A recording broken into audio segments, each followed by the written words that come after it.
by the end of this video, you're going to know what my pass rate is as I open my fault analysis report live, coming right up.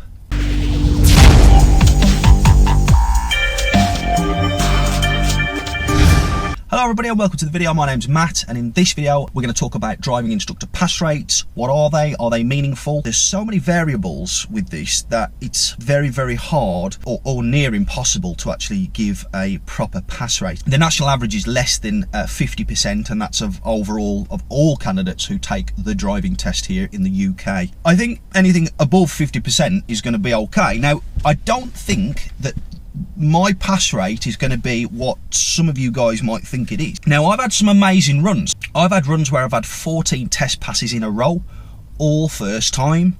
I've had 5 tests in 1 week, all pass, one after the other. I've had about 4 or 5 zero fault passes, which are as rare as rocking or shit. And then we started a new year. I had 7 passes in a row. And it only takes a couple of fails to knock those percentages down. Let's not beat around the bush here. Let's open my fault analysis report live and let's have a look at what these are actually saying. So as I say, I received the letter in the 19th of July 2018. We're now in 2019, aren't we? January. Enclosed the latest copy of your fault analysis report. These, if you're a driving instructor, yes, these exist. You just send off to the DVSA and ask for it. I'll put the email address in the link in the description below the video. But the report provides an overall guide to your pupils' performance. It is hoped that you'll be able to make use of it and identify any pattern in the assessments given and to assist with your continual professional development. So yeah, it's going to give me an insight as to, so if I have loads of faults with mirrors, I know I'm probably missing the mark on mirrors a bit. I mean, I'll talk about the reasons why pass rates aren't what you think they are in a little while, but let's have a look. Drum roll, please. Okay, we've got the pass rate, so I can see it in front of me. We've got a 65.38% pass rate. Total tests taken, 26. Total passed, 17.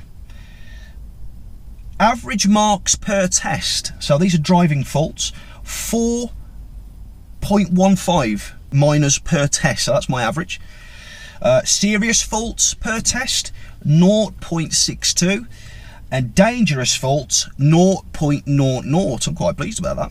And that is my ethos, not to be putting anybody on the roads or present anybody to driving test who isn't able to drive by themselves in all kinds of road and traffic conditions. This period was from 1st to the 4th, 17 to the 31st of the 3rd, 2018.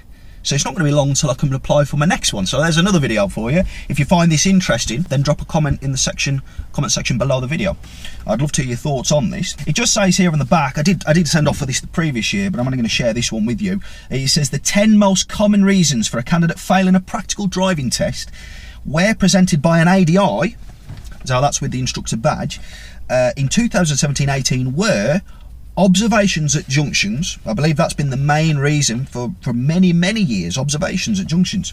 Use of mirrors, steering control when moving off, clutch control that isn't it really, coordination with steering, turning right at junctions, response to signs, traffic lights, normal road positioning, safety when moving off, so that's going to be your blind spot checks and things, or not reacting to what you see, control when reverse parking, clutch control again, and response to signs and road markings. He says here the reasons for failure are based on serious and dangerous markings. Let's have a look at the average driver fault. So my average driver fault is less. I'm pleased to see this.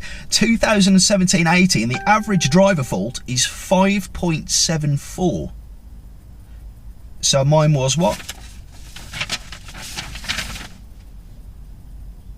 4.15.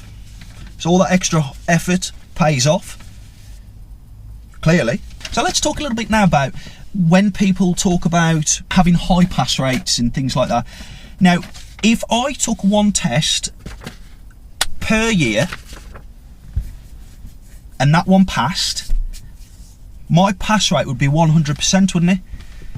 Would that be an accurate reflection of my overall performance? I think not. Here's a question I got asked the other week. I bet you've not had many tests that have done more than a couple of tests to pass. In fact, the actual answer to that question is, I've only ever had one person take 3 tests and pass on the 3rd time. Everybody else, if they don't pass the 1st time, they pass the 2nd time, which I'm very proud of. And I've got no reason to lie. I'm being honest here. I mean, tell me if you think this is a brave thing to do. If you're an instructor and you're watching this, tell me if you think this is a brave thing to do. 65 point what? Was it 1-3? 65.38 pass rate. So, I mean, it's well above the national average, which I believe is 47%. I think it's dropped again recently. I'll have to check up on that. But if you want any of this information, guys, you can check, apart from my fault analysis, you can check this out on the Gov website. Okay, when choosing a driving instructor, forget pass rates. They are fictional. There's no way of proving them apart from what I've just shown you here. And again, if I said to you and you didn't know me, my pass rate's 65%, it doesn't sound that great, does it? The evidence is there on my YouTube channel. If you appreciate my work and you've watched the channel for a while, you'll see the efforts that goes in there. I train people to become driving instructors. I passed all my tests first time, every single one of them, grade A driving instructor. Talking about choosing driving instructors as well, there is, if you go onto the Gov website, it shows you, and you enter your postcode, it will show you a list of approved driving instructors near you. So I actually come up top of mine, and that's because I've actually bothered to put my website on there. I've actually bothered to put my standards check grade on there, which is a grade A, which is the best grade, and that I'm committed to keeping up with my professional development, which is like when I went to the DVSA training headquarters, link in the description, so you can see that sort of vlog on that day when I went out there, which is where they train their examiners. There's only a couple of us, a couple of local instructors, I won't name them, and this is for Derby, and but yeah, so very interesting. So you can type that in and find out where the good instructors are local to you. I would read reviews. Bear in mind, look, trust your instincts. You can tell a fake review. You can tell if somebody's not put effort in their website, it hasn't been touched for 2 years, 3 years. If it's still saying DSA, that's they're not even called that anymore. It's the Driver and Vehicle Standards Agency now, not the Driving Standards Agency. Things like that, just look out for things like that. Social media posts, people with nothing to hide, really.